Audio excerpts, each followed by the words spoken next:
Husband office থেকে আসার পথে মাছ নিয়ে এসেছে। এটা হলো রূপচাঁদা মাছ। তো আমি মাছগুলো ভালো করে ধুয়ে নিলাম। এই দেখো, এখানে 1 কেজির মতো মাছ আছে। এই যে রূপচাঁদা মাছ, এটা আমি ভালো করে ধুয়ে নিলাম, ধুয়ে পরিষ্কার করে নিলাম। এখন আমি মাছটাকে নুন, তেল, হলুদ এগুলো দিয়ে মাখিয়ে রাখি। মাছগুলোর মধ্যে নুন, হলুদ আর সামান্য সর্ষের তেল দিয়েছি। এখন আমি মাছগুলো মেখে রাখি ভালো করে, যাতে নুন হলুদ মাছগুলোর মধ্যে ঢুকে যায়।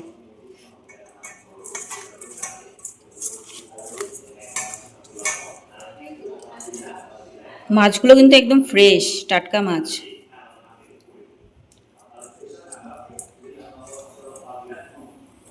গুলো মাখানো হয়ে গেছে। আমি এখন এটা ঢেকে রাখি, বাকি সবজি এগুলো কেটে নিই। তেল গরম হয়ে গেছে, মাছগুলো এখন ভাজা করছি।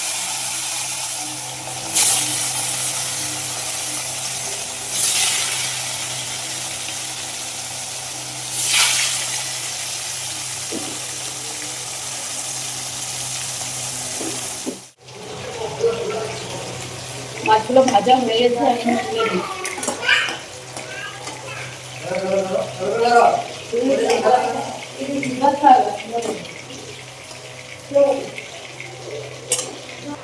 বাকি মাছগুলো আমি এখন ভেজে নিই।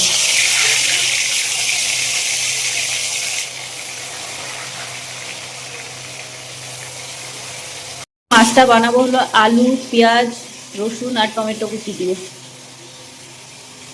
এখানে কাটা আছে সব কিছু, আর কাঁচা লঙ্কা দিয়ে বানাবো। গোটা জিরা, রসুন,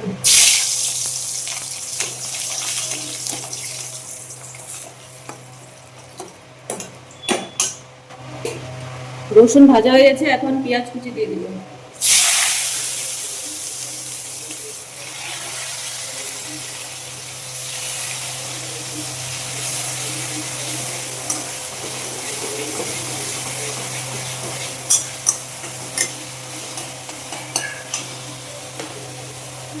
পেঁয়াজটা ভালো করে ভাজার জন্য একটু দিয়ে দিব চিনি, যাতে পেঁয়াজটা ভালো করে লাল লাল ভাজা হয়।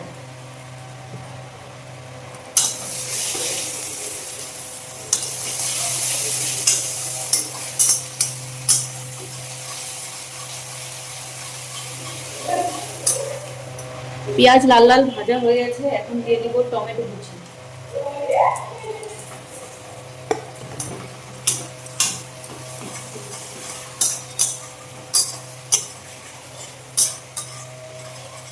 দিয়ে দিলাম কেটে রাখা আলুগুলো।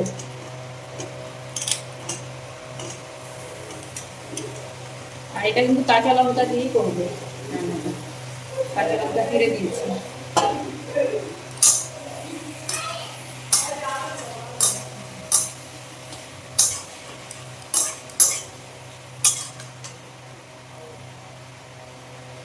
পরিমাণ মতো নুন,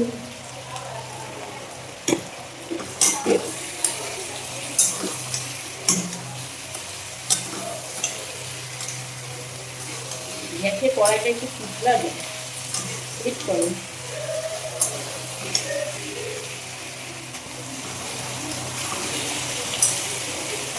নাড়াচাড়া করে এখন ঢেকে দেবো।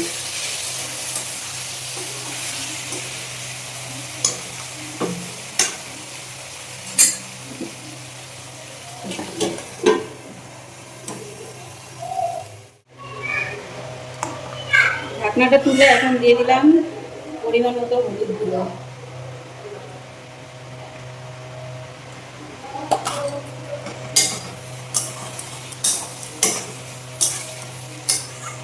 ভালো করে নাড়াচাড়া করি, তারপর মশলা দেব। জিরা গুঁড়ো,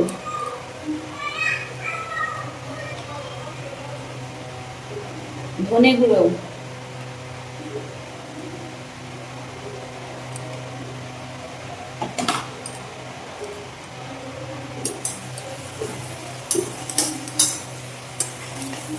মশলাটা এখন ভালো করে কষাবো। আলুগুলো সেদ্ধ হয়ে গেছে অনেকটা, পরে আবার জল দিয়ে ঢাকা দিয়ে দেবো, সেদ্ধ হয়ে যাবে।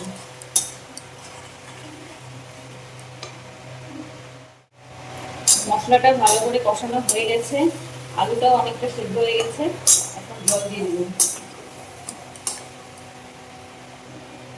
জল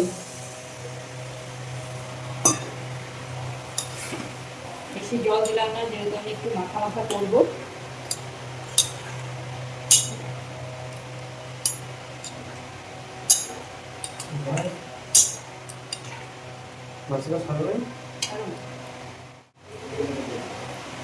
এই কটা ঝোলে দিয়ে দিলাম, আর এগুলো ভাজা হবে। মাছগুলো এখন দিয়ে ঢাকা দিয়ে দিব।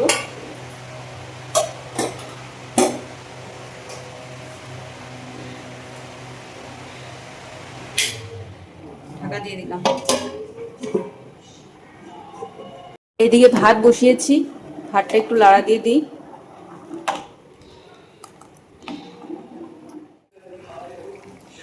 ঝোলটা ফুটে গেছে, আমি এখন নামাবো। দিয়ে দিলাম হলো কসুরি মেথি।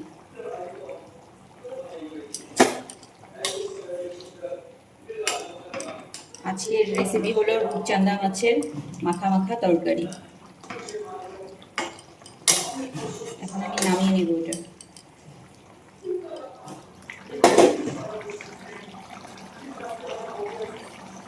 মাছের তরকারিটা আমি এখন গামলাতে ঢেলে নেব।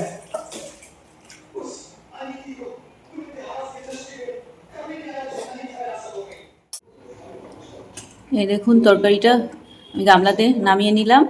তো দেখতে কেমন হয়েছে কমেন্টে জানিও। যেহেতু সবাই খাবে তাই একটু মাখা মাখা ঝোল করে রেখেছি।